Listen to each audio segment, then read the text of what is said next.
Bagamat kinumpirma na ni MILF Chief Peace Negotiator Moager Iqbal na patay na ang dating commander ng MILF at leader ng Bangsamoro Islamic Freedom Fighters o BIFF na si Umbracato, sinabi ngayon ng hukbong sundatahan ng Pilipinas na patuloy nilang biniberipika ang naturang ulat. Ang detalye kasamang si Waywaya Makalma, live via phone batch. Kirby, hanggang sa ngayon ay ayaw pa din kumpirmahin ng Armed Forces of the Philippines ang balitang kumakalat na nasawi na si Amir Umbracato at ito'y ayaw na sa tagapagsalita ng militar ng Brigadier General Jose Lito Capilala. Ayaw, kailangan muna nilang kumpirmahin ang naturang report, pero kanyang kinumpirma na si Cato ay kinikilala ng grupong Bangsamoro Islamic Freedom Fighters bilang isang inspirasyon para maghasik ng gulo, lalo na sa mga lugar na mapayapa sa Mindanao. Ngunit kung totoo nga patay na si Cato ay malaki ang mawawala sa grupo at malaki rin ang posibilidad na hihina at ito'y na magiging susi na magiging mapayapa na ang Central Mindanao dahil pinaniniwalaan ng AFP na ang grupo ay kontra sa peace talks.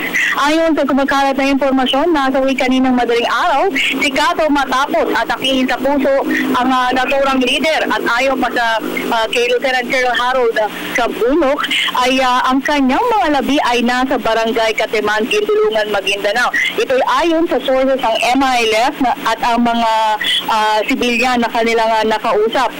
At kung matatandaan, Kirby, hindi ito unang beses na naiulat na inatake sa puso si Cato.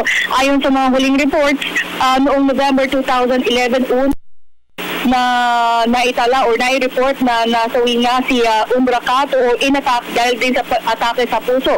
At hindi rin ito unang pagkakataon na napabalitang nasawi si Umbracato naman dahil sa mga engkwentro, sa seri ng mga engkwentro noong 2008 pa. At sa ikalawang reports, di umano nasawi si Cato noong December 2008 sa isang engkwentro ng militar at ito sa North Cotabato ayon nga sa AFP intelligence report na kung saan nagtamo nga si Cato rito ng ilang sama matapos ang series of encounters sa kanyang paghahanap. Pinaghahanap din siya ng militar matapos siyang maghasik na ng kagulungan sa Maguindanao matapos hindi mapirmahan ang memorandum on Ancestral Domain o MOA-AD na dating siya ay commander ng 105th Base Command ng MILF noong 2008. Ilang bahay ang kanyang sinunog at may ilang sibilyan pa ang nasuwi sa insidente na kanilang ginawang human shield.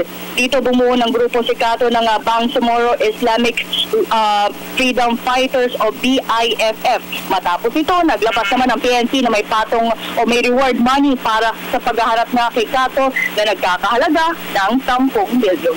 At hanggang sa ngayon nga nagpapatuloy ang press conference dito sa Campo Aguinaldo na pinangunahan ng Lieutenant Colonel Harold Cabunok, ang Public Information Officer ng AFP.